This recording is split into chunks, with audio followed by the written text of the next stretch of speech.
What's going on, guys? Welcome to Hello, another hello. episode. Yay. Yeah, we missed you guys. It's been like, what, 2 weeks? Yeah, we're back. We made it. We survived.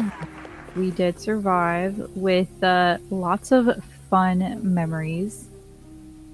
Yes. A very weird, um, a very weird NAM show. But overall, very good. What's going on? What's up, If Dots? What's going on? What's What's up? going Oh, on? Tactical MIDI, Wagyu, What's Trader to up? the What's up? Living. Um, I finally met Tony, which was really cool. So shout out to Shout Tony. out to Very Tony. funny and intelligent guy.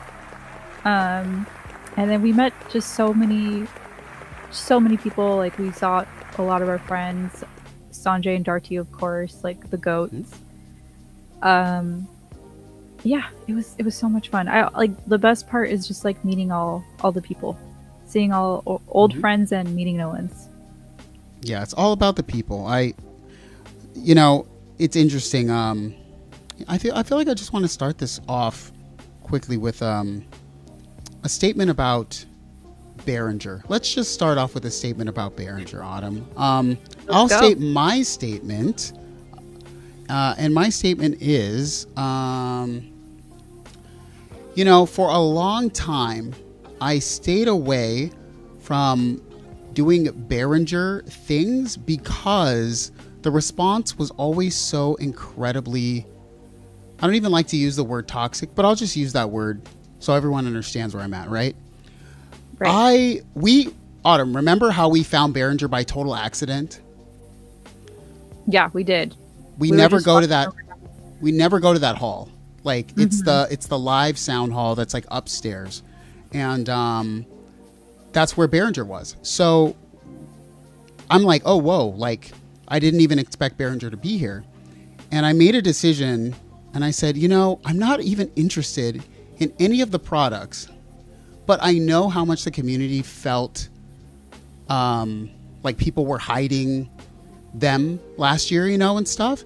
And I was like, let me like try to do a solid and like record. I brought all the good stuff so I could record stuff. So let me do a solid. I will just say this right now. I'm never going to cover Behringer ever again. Ever. Um I really just wasn't interested in the first place, and I tried to be diplomatic, but based on the private messages I got, um, just going to not. I'm not a Behringer bro. I'm not a synth renegade. I'm not part Wait, of any I crew. actually didn't even know about the private messages. This is news to me. Well, yeah, because it happened over the course of the last week. Like you got like DMs from like Like viewers, emails, yes. from people. Yes. About how, like, why don't you do more? Like, what, like, it was like I'm the press tour of Behringer. Like, Jesus. Oh wow! So I mean, because I know that video got so many views. Like you That's posted that why. the first day you posted it, right? So you got emails Yeah. from like people pro Behringer or like anti Behringer, or like All both. pro. All pro. Oh, all pro. Yeah. Okay, It's just so interesting. annoying. So just let's make it very clear here and now. I have always done my own thing.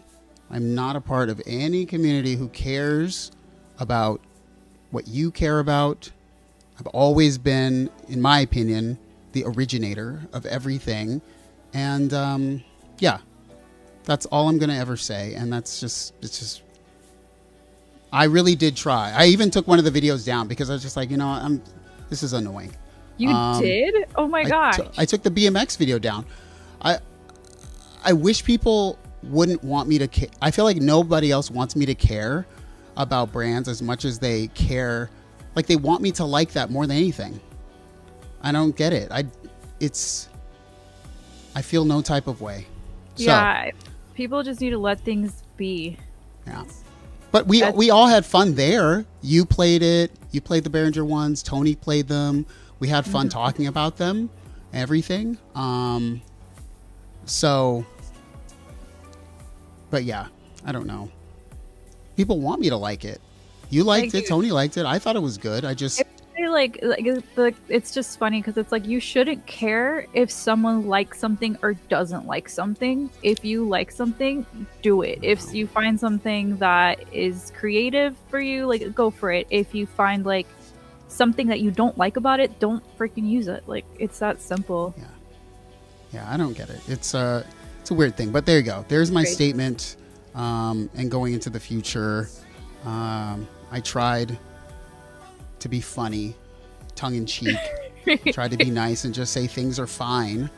But you know, we've reached a point, I feel like, in just tech and especially synthesizers, like everything's fine, everything's good. The Behringer JN80, it didn't sound like anything special to me. I played it for maybe longer than the video. The video was like the video was like 1 minute, but I played it for like 5 minutes. Like I was trying to mess around with it, and I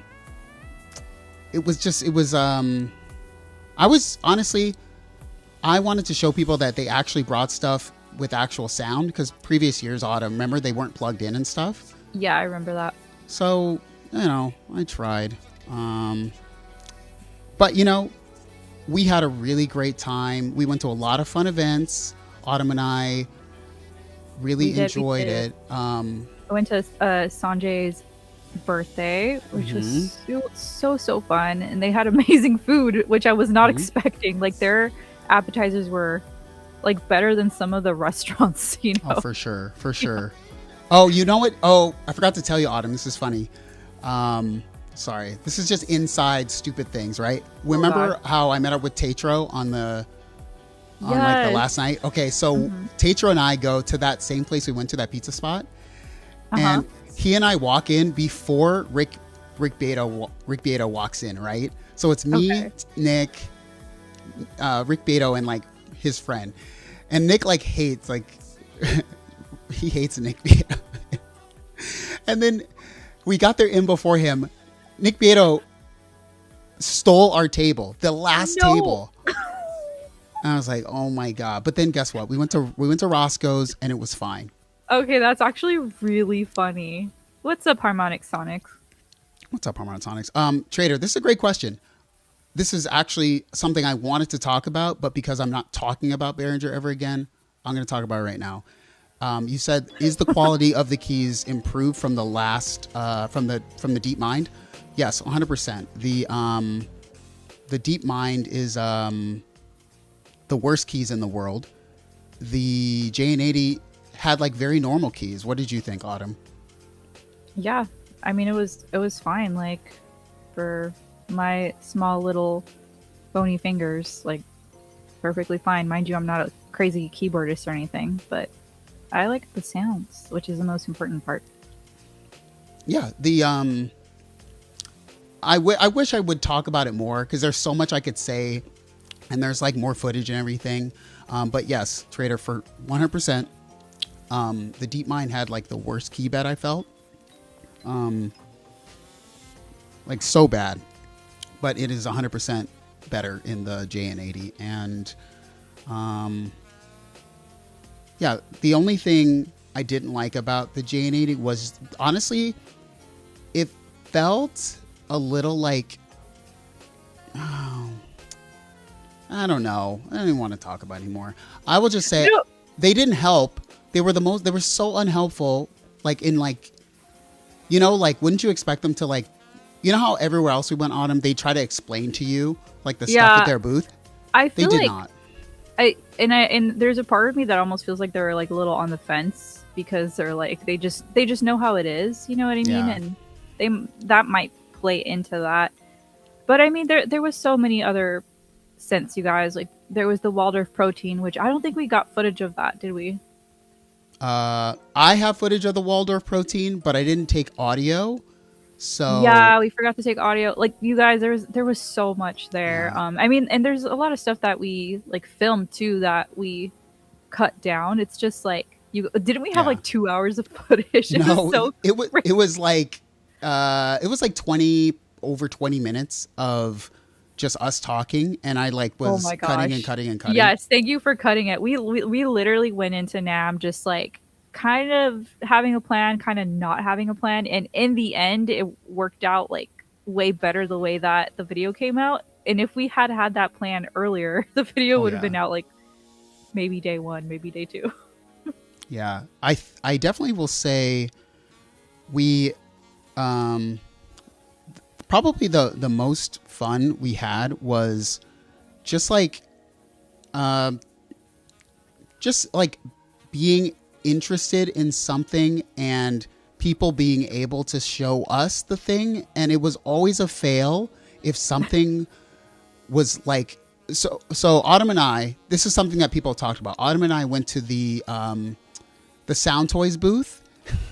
Remember, we were trying to that plug-in, and we're like trying to figure out why this plug-in matters the whole time. We're sitting there like, I don't get it. Like, what's the special thing about the plugin?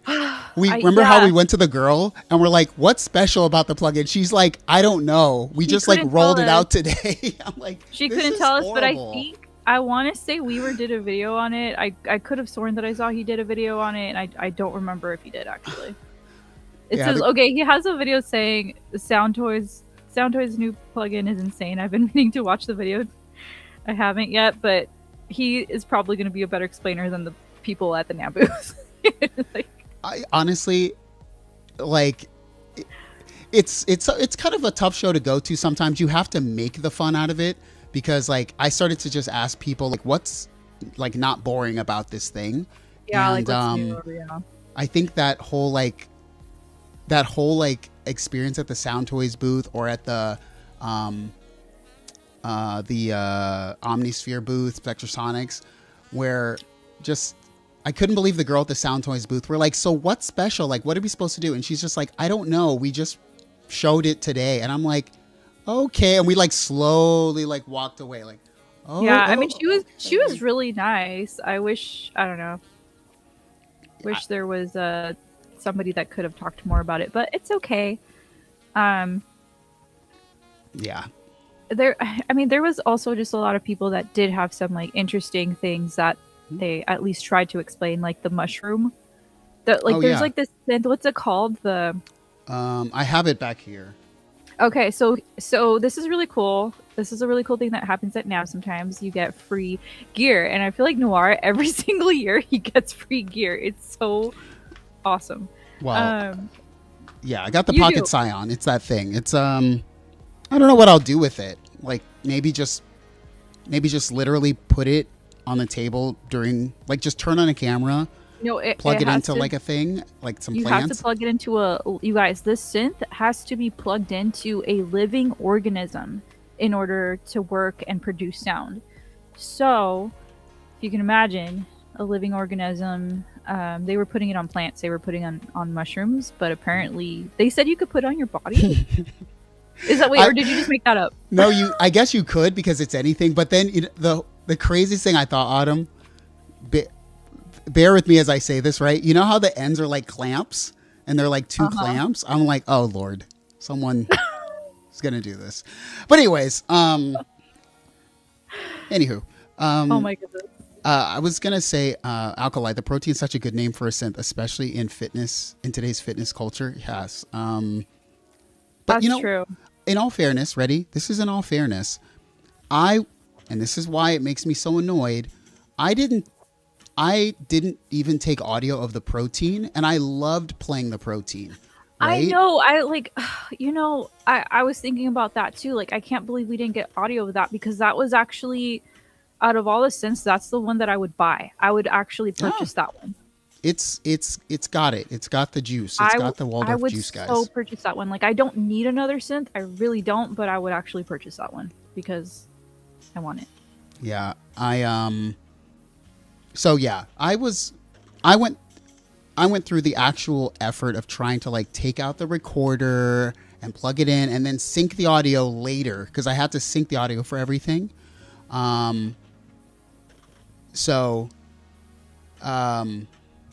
Yeah, that's all I'm going to say is that I put in the effort for the one thing, or for the two things that I wasn't genuinely interested in, and to get like private messages like about how I don't support the thing. Good luck. Everyone who cares about Behringer can go to NAMM by yourselves in the future. I will just only do the things that I care about, as typically has been happening, but I tried.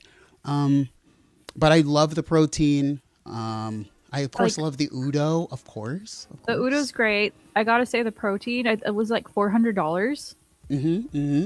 Oh, man, that's so doable. It's like, Oh, sorry. What? I was going to say, no one can see this right now. I thought you guys could see. But, like, Autumn, my Quantum, the screen on my Quantum, like, broke today. I just noticed it. No. Yeah. That sucks. Can you fix it? Yes, but I have to order parts from Waldorf. So... Oh, man, you should have talked to them right then and there. I know. I wish I had noticed. So it's always like crazy, after man. The fact that you're like, dang, I should have like done this. I should have done that. Like, I kind of wish I would have asked Sure. I kind of wish I would have asked them like, hey, like, do you guys, you guys just want to give me your microphone? Did you want to just give me the Shure MV7i? They weren't that like motivated at the Shure booth. It was kind of weird. Some people were really hyped, and then some people were just very get out of here or whatever. I know. You know, it was weird. Not weird, but like, well, kind of. Did you see that one bed that there was like a water bed? Oh yeah. It was like a water massage bed, and this guy went up to us, he went up to both of us. He was like, "Hey, do you guys want to try this bed?" We're like talking to Underbelly. We're like, "Please go away." Yeah, we're trying to talk to Underbelly. Leave us alone. Yeah, it's just like trying to like, do you want to do this? And like, we're like, no, we don't. Which, by the way, you guys, okay, can I just say this? Do you guys remember in past streams when Noir's been able to recognize exactly who a person is by the bottom half of their beard? Okay. Oh, yeah, well, he literally recognizes everyone at NAMM. He recognized Underbelly by the back of his head. I'm like, how? How do you just like recognize people? Like, not even like just like the backs of people. Like, it's so crazy. Guys, be honest. If Underbelly has a very unique head, okay? How would you know like what the back of his head looks like? That's so like crazy. I recognize Bad Snacks. I recognize her. You did. That's like the only person that I recognized from the back because of her hair. Okay. I mean, I was so happy to see her there. I know, that was really cool. I hadn't seen her in so long. I hadn't seen her since like I went to her show. I went to her show in Portland when I still lived in when I still lived in closer to Portland, back in the day when I actually used to go to Portland shows. Well, that was like years ago. I'm happy she's I feel like her and her I forgot her friend's name. But anyway, I hope I can work with them, that they're here. I was going to say, I'll answer this, Alkali, in 1 second. This is about the Polygon, because Autumn and I both tried it out. So, oh, yeah. So I don't know if I don't know if it deserves a video, Trader, because you asked about the whole Waldorf thing. The way that they affix the screens is so cheap, and you understand like electronics and stuff. They just glued the screen to like the synth itself, so I can see where the glue and the tape fell off. The thing is $5,000 for a Waldorf Quantum, and the cheapness is just crazy. So I'm like, I don't know. I know people would make like some like my Quantum broke. Like Waldorf's the worst. I've always thought Waldorf's the worst and the best at the same time, but yeah, it's a little bit upsetting because I always worried about the screen. So anyways, what did we think about, Alkali says, thoughts about the microtransaction Polygon pedal? I'll let you go first. It's that white, or the silver, AI. The AI pedal. Yeah. What did you think? Because we also heard it, but I didn't record anything. Man, I don't know. It's a kind of a cool concept because it's kind of like a genie, where it's like, just tell it what you want. But because it's AI, I understand there is a very, very anti-AI thing out there as like creatives and stuff. where, you know, there's like, it's just like a whole, it's like Pandora's box, basically. Yeah. I'm surprised that they did it. Even like one of the Pollyann people was, what was his name? I forgot what his name Peter? was. Peter No, or he was Mitch? Even it was one that we talked to for like a half hour. We talked to him for like a half hour. Oh, Mitch. Like, oh, you mean the guy he was at really the booth or the one we talked to before we got to that booth? Before, because Oh, he was Mitch. even like, yeah, I know it's like divisive, but like, why not be like, if it's gonna happen, why not be the first, you know? Yeah. I'll say this. I think their thought behind it was thoughtful. But I just feel people hate everything AI so much that I can see why it doesn't make sense. But his explanation to me was that they wanted a platform so anyone who could code in C++ could create a pedal without having to build the entire enclosure and to build all of the framework. They would just be able to build within a system, right? But then also, not everyone can code in C++. So allowing AI to do it, they said that this would make it, quote unquote, accessible. So it was about an accessibility play, if that makes sense. Right. Yeah. I mean,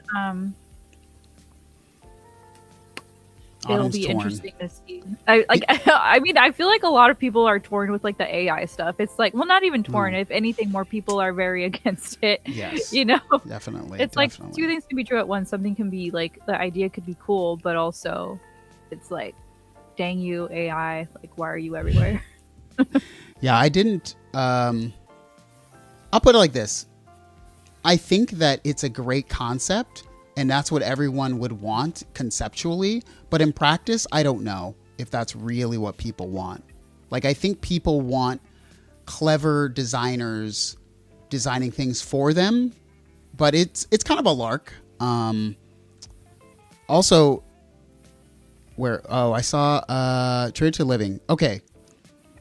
So, Trade to Living, this kind of actually goes into what I started when I started the stream, which was, if I wasn't interested in something, I didn't go there. So Autumn and I, we did not go to see the Leviathan. It was right there in front. We passed by it every day, multiple times. Which one was that one? It's like the guy was playing like the fluty thing, and we looked at it. They were like messing with it together. Remember, like there was two keyboards on stands. I do remember that, yeah. And like I've heard the Leviathan like many times in videos, and I just wasn't personally interested in it, so I didn't go or care. I don't know. I don't know. Once again, I did the Behringer people a solid, okay? I didn't care, and I'd put the effort in, but I had no one I felt like to please with like the Leviathan, so I just didn't do it because I was just like, like whatever. Yeah, we didn't go to too many plugins either.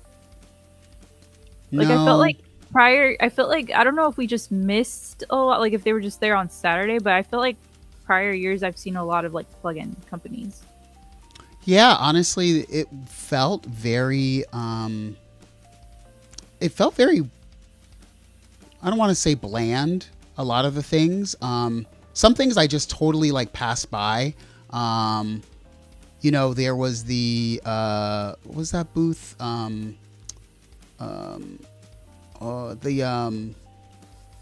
blue one. The blue, everyone knows this one. It's blue. It's based on the PPG Wave. It's blue. It's blue, you guys. That's the best. Everyone's going to know it right now, but I don't even know the name of it. I forget. So that was really cool because I know, the groove synthesis. Okay, the third wave. The third wave. Impressive. Everyone knew. Yeah, the third wave was like doing things that I didn't know it could do. So I was super impressed to hear the third wave. They released that little 8-voice version, but the 8-voice version was still $2,000. So I kind of feel like I'm a little burnt on like how expensive all these new products are. I know, it's so crazy. There was actually, you know what, the one software thing that we saw was the SoundBridge. Have you Oh, guys heard of yeah. SoundBridge? That eye roll. Boy, I didn't even put that in the video because I was just like, dude, it's so long. I Like, don't think we did we? I don't know if I had video of it, like B-roll, I but do we remember talked about it, so I think I could have. he started talking about like, oh, you might have to do this techie Linux thing. I don't remember. Like, And then set we up a kinda, server, set up a Linux server, and pay a monthly fee to collaborate yeah, with your it friends. was. I was I like, don't know. It it's was too a lot, but much. the concept is cool though. So basically, SoundBridge, it allows you to collaborate with somebody. Like for example, like I'm in Oregon, Nora's in California. SoundBridge would allow us to collaborate. Like he could like record vocals, like, and like if he was playing, I don't know, if he was playing a synth or something, he could like he could play a harmony, and I could play the melody, and it would sync to this software thing. So it's cool. Like the concept is cool, but both people would have to have a license. I think it Yeah. was like $10 a month. Subscriptions, that was a big no at the show. I don't think there's anyone. I think more people are getting on board with AI than with subscriptions. People just absolutely hate subscriptions in the music community overall. I know, because it's just too much, dude. It's like Yeah. it's so excessive. And I don't know if you guys have heard, but I believe Logic Pro and Final Cut Pro are moving towards the subscription model. So they're doing something where it's like you can get some premium content if you do the subscription model. Like you can still use like Logic Pro, and you can still use like Final Cut Pro, but you'll get premium, more super premium content or features if you subscribe. I think that's what it was. Don't quote me on that, but it's called Creator Studio, I think. Yeah, they're creating like a whole ecosystem to try to like battle Adobe, but yes, I just don't think people want that. I don't know. I mean, if Logic, Wagyu says Logic released a creator bundle thing yesterday, but it's not affected the paid for versions, which is great. So what I think might happen is they might offer like some premium features, and it has to be like that. You'll have to like, they might try to force you into subscription. I don't know. But with that said, it might be a good time to move to Ableton Live. Ooh, wow. Maybe. And with that, Autumn, how are we doing on time? Oh shit! Sorry, Autumn's got to go, everybody. Why am I cussing so much all of a sudden? I Thanks, gotta go, Autumn. guys. Bye. I know. I'll be back. I'll be back next week. Sorry, I had to leave early today. Okay, bye, guys. All right, guys, it's me now. It's me. Yes, Autumn actually had to run, but I'm so thankful for Autumn to come through the stream. Amazing. So, anything you guys were interested from the show? I was there for 2 full days. I did my best, but I had to just go at some point. I didn't go to what was it? Buchla and Friends. I did not go to Buchla and Friends, or we did not go to Buchla and Friends. I thought I was going to go, but literally like at some point halfway through day 2 at NAMM, I just said I can't take any more people and gear. Like I can't have people selling to me anymore. I've got to go home. So, but I saw some stuff from Buchla and Friends, but then it also made me sad because I saw the most interesting thing I saw at all of Buchla and Friends, which I think was already sort of out, was like the Magnolia synthesizer from Frap Tools. And I'm like, this thing looks so cool. Like it's got a great look, all those things. And then I saw that it was going to be $5,000. And then I just like died again inside because, oh my goodness. Like I totally understand consistently why people are, I don't know, slightly disappointed by like the prices of things and why people become like very big followers of like companies like Behringer. Now, it's not really the same because like Behringer doesn't heavily innovate in original ways, so you can't ever get the same types of things. But I get when something's, I get the parallel here. Ready? Something's $5,000, right? And it's inaccessible. If we support the company Behringer enough, eventually, hopefully, they'll be able to get to a point where they can actually innovate and do original things that are more high lift, like versus like just cloning analog like things, right? So I totally understand why, but one day Cherry Leaf says now Noir will demo the Tempest for us. I can never. I saw you were really looking at the Tempest. I was watching your stream, Trade to Living. Yeah, I saw that you were heavily wanting the Tempest, and shout out for you for saying such kind things regarding me at the end of the stream. But you know, I got to keep all the Tempest secrets. It's so cheap now. I don't know why people. I don't know why you specifically are still holding back. But I also feel like I would never tell anyone to buy the Tempest ever. It's the best and the greatest ever, but I feel like I know how difficult it can be to really learn it. So I'm kind of like, I never sell it to somebody. If Dot says, I don't think Behringer wants to make original things though. They made a few and then mostly stopped. I still think the DeepMind 12 is great. I think that's like see, here's the thing. I can 100% applaud Behringer. Ready? I think the DeepMind 12 sounds awesome. I think the feature set of it is awesome. I think that the look is good. I think it's the best looking thing that they've ever done. And the only issue I've ever had with the DeepMind itself, and it's only the keyboard version, is the keys are the worst keys ever. It's crazy to me that they like put such a like horrendous keybed in that. But anyways, it's still my favorite Behringer thing. I think it was a really good tribute to like the like evolution of the Juno. But dang, it is old. 10 years? No way. It's not 10 years. No way. No way. Hold on. I'm looking this up really quick. DeepMind 12 release date. Let's see. No, you're right. That's crazy. The Behringer DeepMind 12 was officially launched late 2016. Incredible. I had no idea.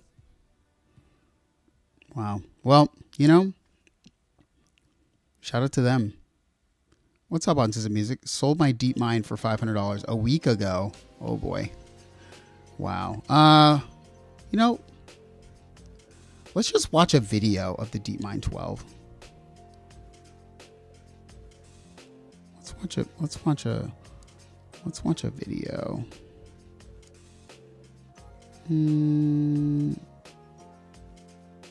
I don't know who this is.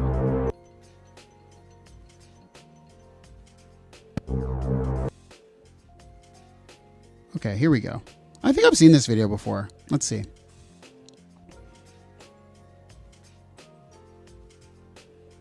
All right.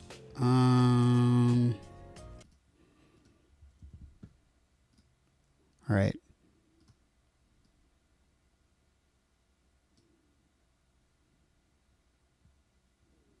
Okay. Give me a second. Monitor and output. All right. Let's check it out.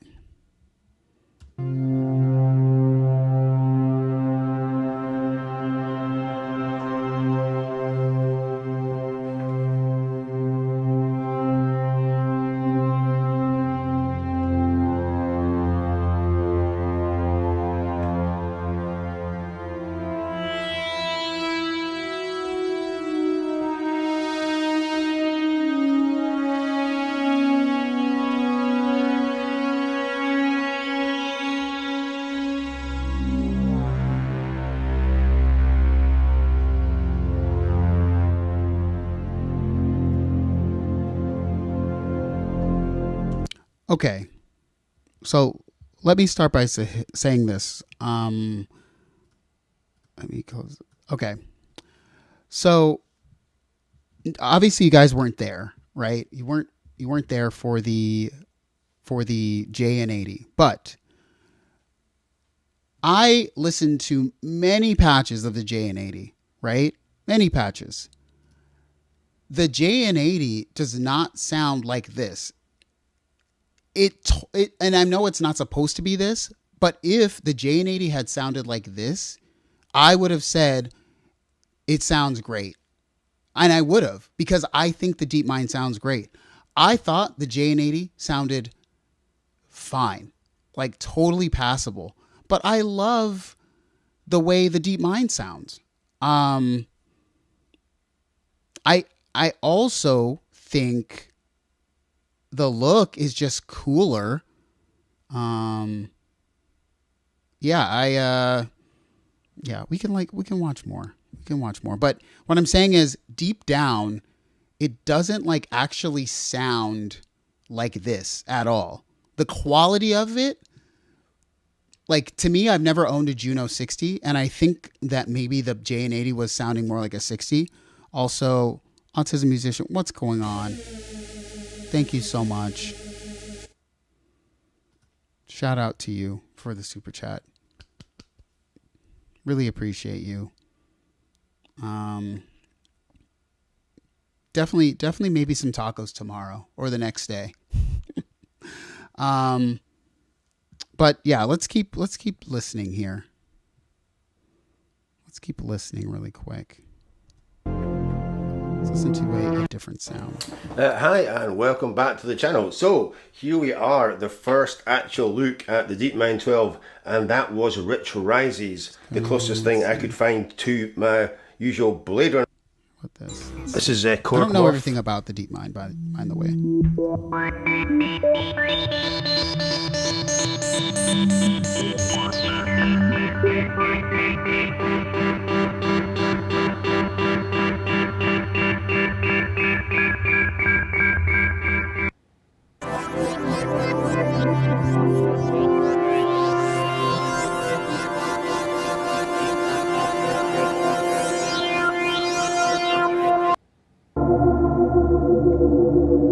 Yeah, it's just...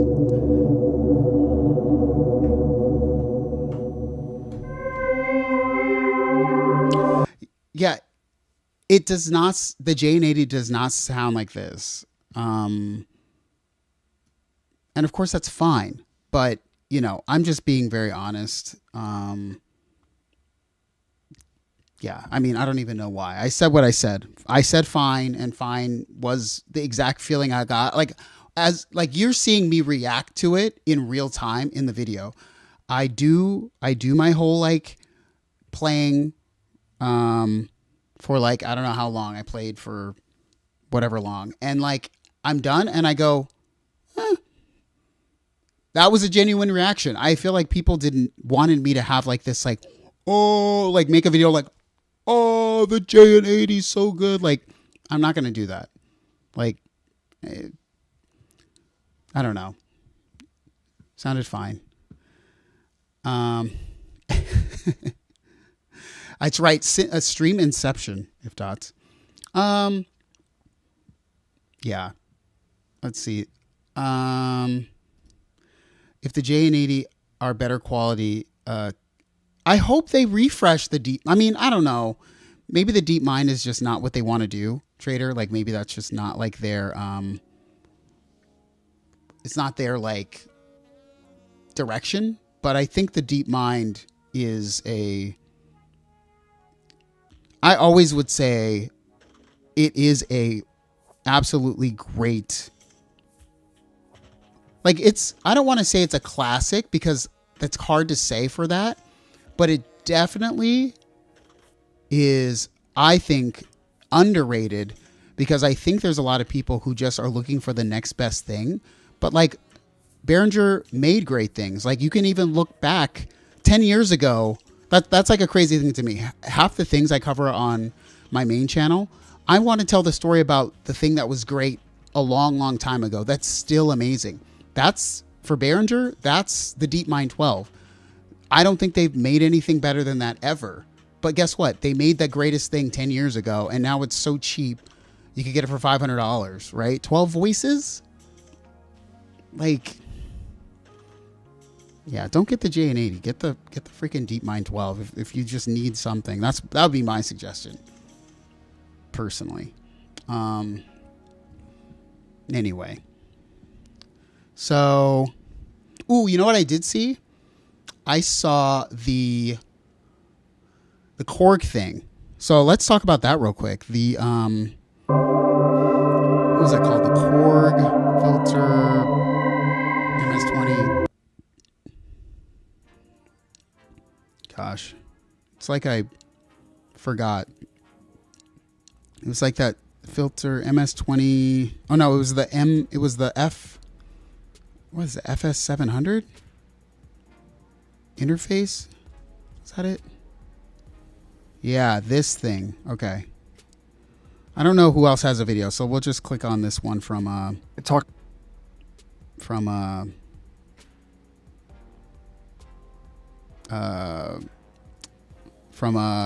Accurate Beats. Okay. So I guess it's the 722, the micro audio 722. I don't know. So I checked out that actually at NAMM. This was, see, I'm forgetting the things I checked out. I went to their booth, like at some point on day 2, and I checked this out, and I'll be honest, it actually sounds really, really, really, really, really good. Also, the build quality is very, very good. So I could actually somewhat consider something like this if it can work in a total standalone mode, because I do think that like it is a very cool, like not interface, but just for the price and what the filter sounded like. It wasn't now also here we go. It wasn't anything insanely special, but it was good. Like it was like, to me, it was better than fine. It was good. But no, it was not insanely special. But for like $250, a stereo analog filter with really good build quality, because the quality is very good. Yeah, all these switches and stuff, all the switches here are all really good. These little colored switches. I think it looks cool too. I don't know why he called it the 722, because it's the 700S. Oh no, it's the 722. You're right. I'm trying to think. Maybe the worst part of this whole pedal is like the main volume knob is not as good as the other knobs to me, but it's a stereo filter. In a standalone mode, I think it'd be pretty sweet. So, yeah, I don't know. There you go. That's my take on that. So let's see. What else was there? Well,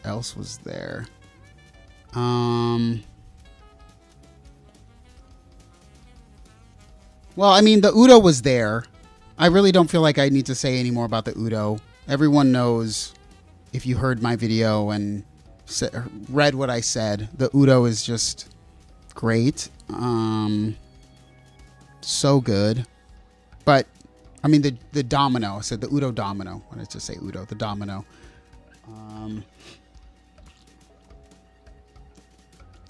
What else?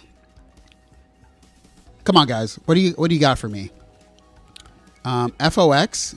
You said the Korg Phase 8 was the coolest thing you saw.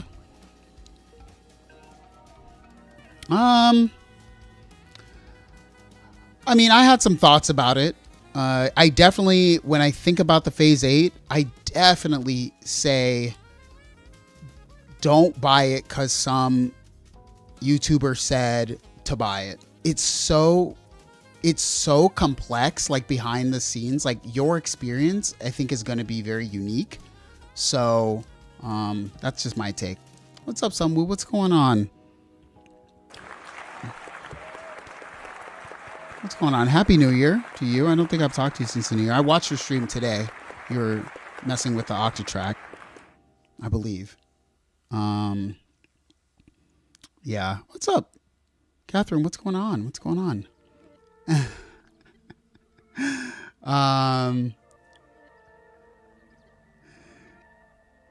Oh yeah, Fire Sale Studio says that XT in the background. I know, you know. Hey, you know, the only way well, anyway, XT's so good. So you were excited to spend $400 on the Phase 8. How much is it? Is it like $1,000? I actually don't know how much it is. Korg Phase 8. Oh no. Oh no. Oh no.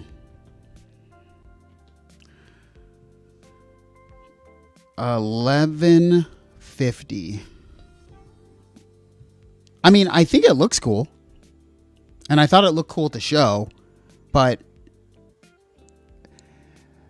it's definitely a thing. That's all I can say. It's definitely a thing.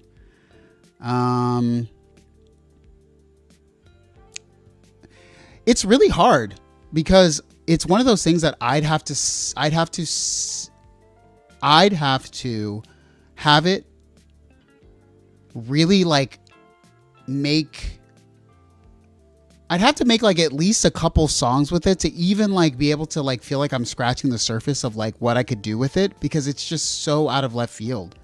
But I will say that the build quality is pretty good. I'll give it like a 7 out of 10, 8 out of 10.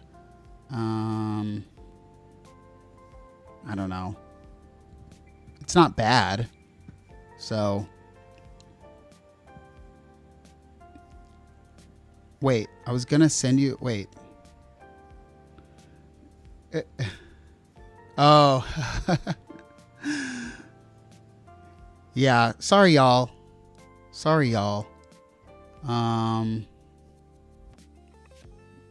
Yeah. I definitely cannot. Not for that much money. $1,150. $1,150 is a little bit high for a experimental. And I was excited. You guys know I was genuinely interested.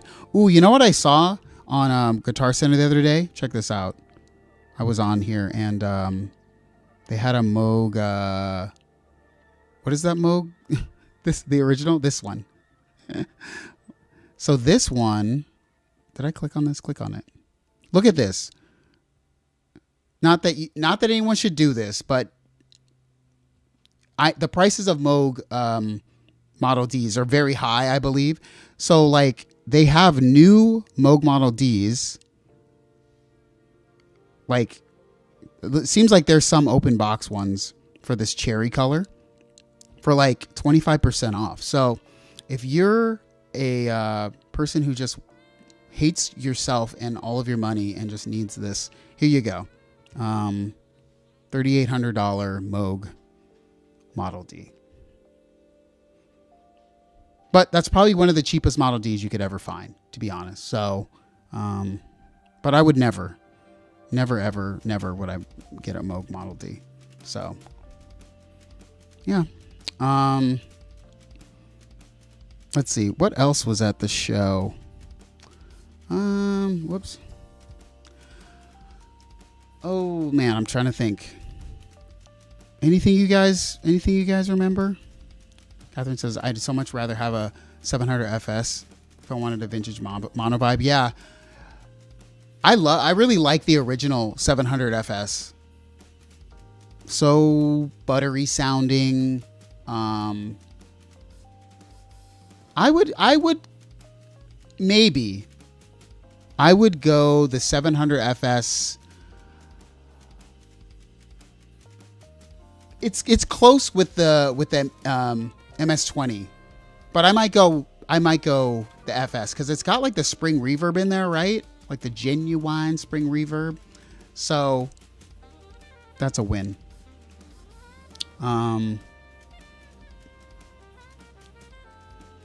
Yeah, Catherine, we talked about the Behringer and all the people who decided to email me telling me about myself and how I should be interested in something I'm not interested in.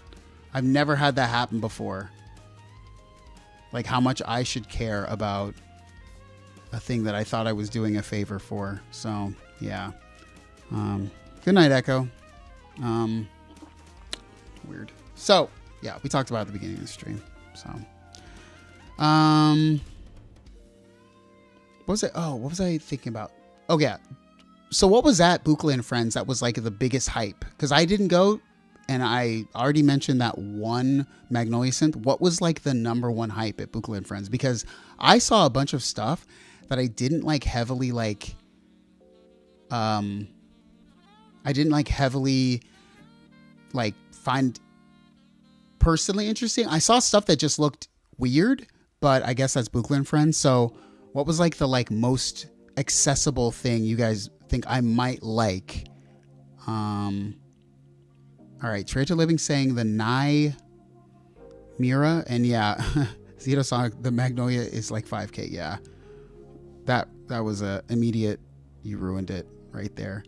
I'm seeing Namira. All right, so we're gonna look at what the Namira.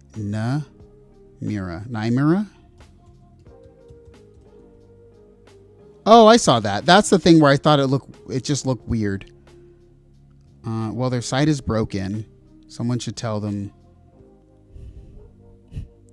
Someone tell Nymira that their site is broken. Yeah. 404. All right. I don't think I heard what this sound. I think maybe I did hear what this sounded like. All right, so Sonic State is there with this guy in a professor jacket. So let's check it out. I haven't heard this except a tiny snippet, so let's see.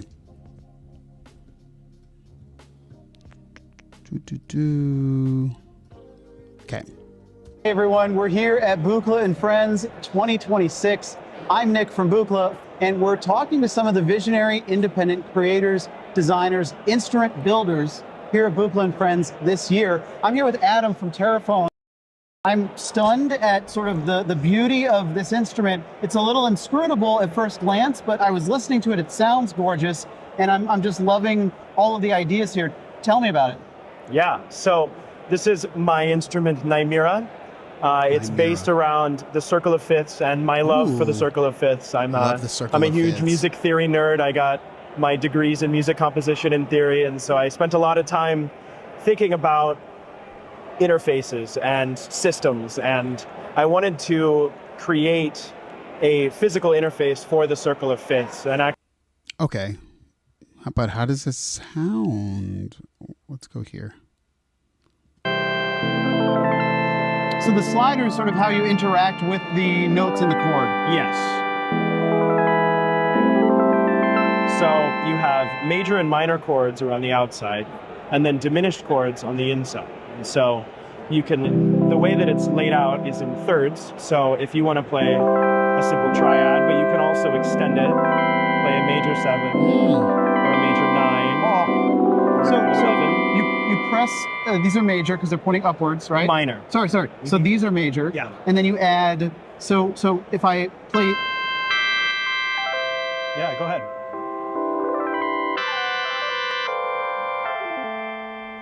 And you can get into some weird sonic territory, but it just sounds so angelic. Yeah. And I also added a mode. Right now you're hearing all of the notes in a row, but it's very common to do open voicings, and I wanted to have a nice open voicing for the jazz people. Ooh. And you've also got some effects on here as well, right? A little bit, yeah. There's a nice reverb, very simple reverb.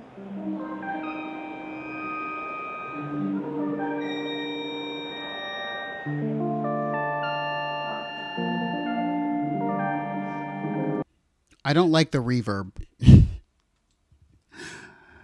I don't think it sounds amazing. And you can also, as I said, you can get into some weird territories by detuning some partials.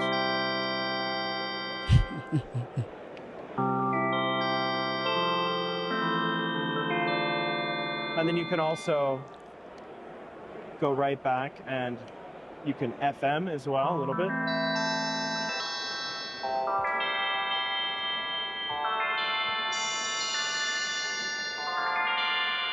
You can get pretty odd if you go a lot of reverb, a lot of attack.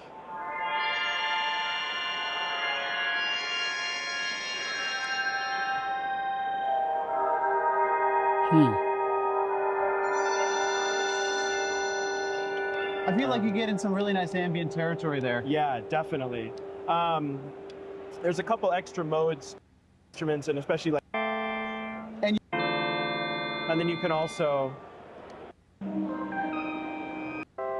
It just sounds so This is the spot. angelic. Yeah. And I also added a mode. Right now you're hearing all of the notes in a row, but it's very common to do open voicings, and I wanted to have a nice open voicing for the jazz people. And you've also got some effects on here as well, right? A little bit, yeah. There's. Okay. I like it. I like it. Nymera.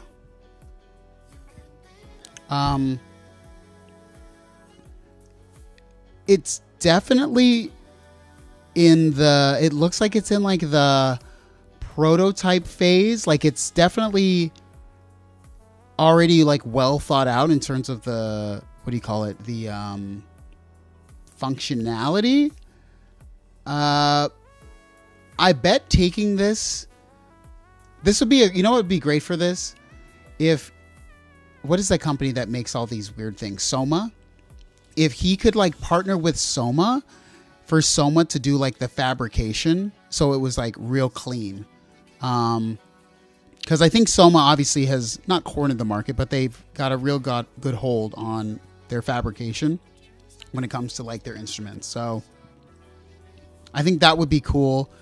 But I think it's great. I think this is a really great, I don't know if I say innovative. Kind of hard to innovate when you're doing Circle of Fists, but Kevin says, I'd rather have an Orchid, but I applaud the vibe. Yeah, I think that's the thing. The Orchid is cleaner and more accessible. This is like the Soma thing. Like, you want to be a weirdo? Here you go. Or Critter Guitari, if you want to go a little more like modern. You know, Soma's like doing their freaking what do you call it? Soma's like doing their organic vibe. I don't know. Yeah, harpsichord, right? TJ Wojcik. I'd rather just learn to play keys. Honestly, I feel like that's the thing that half the time of why I don't care so much about like the gear stuff is just like, this is innovative, but like honestly, like I'm listening to it, and I'm not even listening because of the instrument. I'm listening because like I'm like, ooh, that would be a real nice chord for me to play. Like I haven't thought of it in that way. So yes, I don't know if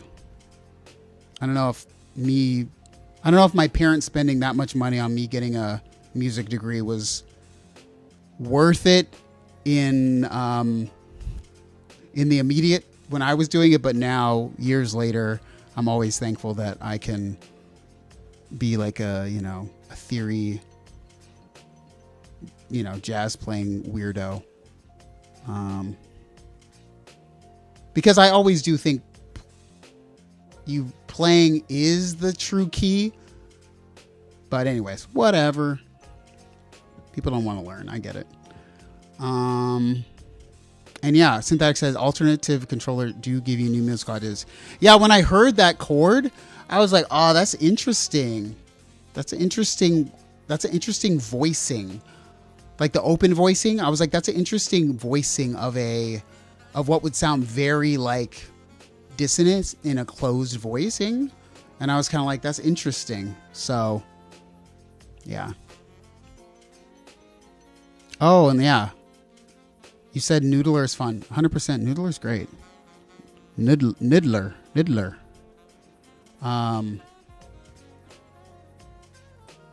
A tribal omnichord. Yeah, original omnichord. Caveman omnichord.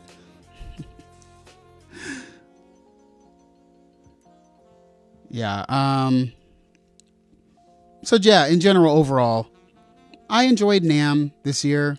I think having Autumn with me made it bearable, because the problem for the last few years is that like NAMM, I get there and I'm immediately like overwhelmed by like people trying to talk to you, and then people like trying to show you things, and then people trying to say like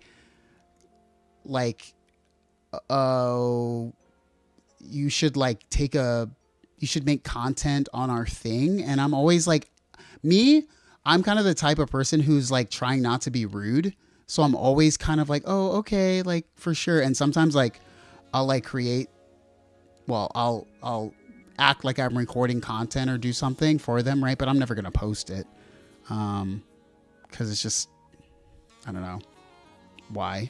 But anyways, last thing I'll say about all the things that I saw was that the price of the pieces of equipment that I thought were amazing varied incredibly. It was very wide. The thing I loved the most was, of course, the Udo Domino, but I already think that I knew I was going to like it. But when I really heard like the sounds and what it can do, then I was really like, oh, this thing is on point. And then the thing I like second most as much was the Waldorf Protein. And those two synthesizers couldn't be further apart in price. One is $3,500 and one is under $400. Obviously I've owned or whatever, like 4 Waldorf synths, right? From the M to the XT to the Quantum to even, let's call it the MW1. That Protein is closer to at least the Microwave, which is closer to the XT than the Quantum.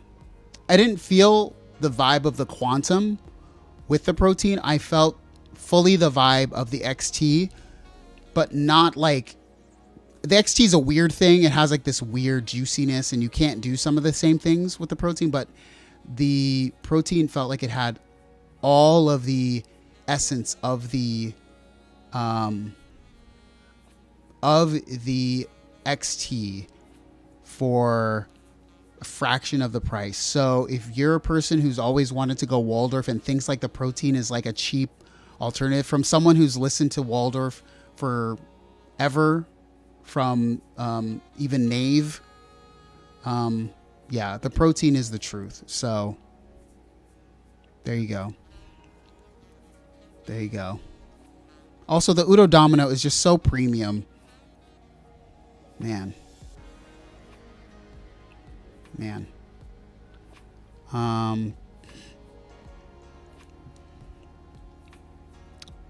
Wagyu says Protein is their Microwave 1 VST in a box. XT is Microwave 2, which doesn't have the same ASIC bug. Yeah.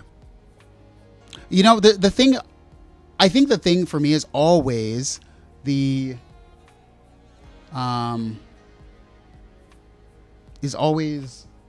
I think people are comparing things to like a Quantum, as if the Quantum is like all of Waldorf in it, but I'm like, no, it's missing. It's better than everything, but it's also not the classic thing that you're hoping for, right? So, yeah.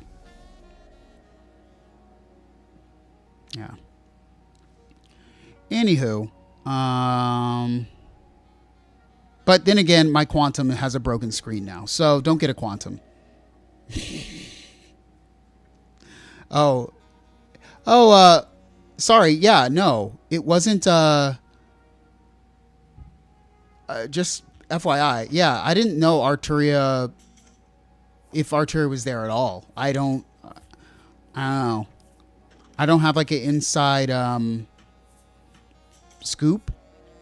I didn't see them have anything for like showing off at all, but maybe somebody saw something. I didn't see anything from Arturia, and that's me being 100% honest. Last year, I know they showed off the Cream Dream, i.e. the Polybrute 12, to people secretly, but I wasn't there. And no, that's right. Never mind. I forgot about something. Well, anyways, I have no idea. Synthetic says, I wish Modern Waldorf had better build quality. Yeah, you're not wrong. I just messed with one of the knobs on my Quantum. It's not, I don't know. I think the Quantum is finally getting the correct pricing in the used market. I think the Quantum is at the very best, based on what it is, all around, it's like $2,500, right? Yeah, I'm not a fanboy of Waldorf. I would make a video about all their insolvencies as fast as you could say Blofeld. But yeah, I don't like to boost up companies other than maybe Sequential. But then right now, you know how much I've hated on Sequential recently with the whole freaking forum, which I just think is like, ugh. Oh, the forum. Yeah. So just, you know what? Stick with the old stuff. That's why I keep making more content about things that I've owned or that I've always felt have been good from a long time ago. Right? See, there you go. Instead of gasking on new stuff, I'm going to make an Omnicord inside a Zoya. There you go. Love the Zoya. Trade Livy says, stop hating on the forum. How could I not? I have to hate on the forum. I don't think it's a good name. How are you going to do 4 voices? Why is it mono? I'll put it like this, as an actual friend of Dave Smith, as a person he personally invited to hang out, Dave is, I have very fond memories of those times, and I'm friends still with the Lyco person who's, Andrew. I saw him at the show. We hugged. It was great. I saw his wife. I'll just say this. If something changes with Sequential in the not too distant future, I told you first. So, yeah. But on that note, I want to say thank you guys again for showing support for the videos and everything. Should have a new video out on the main channel next week. A video that has everything to do with synths, but nothing to do with gear. And yeah, always stay. I'll put it like this at the end. Always stay doing your own thing, people. Don't fan out too much for companies, because companies change their minds all the time. And yeah, just I've always loved just trying to be a solo rider on my own, and the people who want to ride with me, people like Autumn, we do our own thing, and we've always stayed in our own lanes, and we want to be the real rebels of everything, which is not really what we want to be. We're just musicians doing our own thing. So stay creative, guys. And yeah, I'll see everybody next weekend. Maybe I'll see you guys during the day very soon because I'm going to start daytime streaming. All right, guys.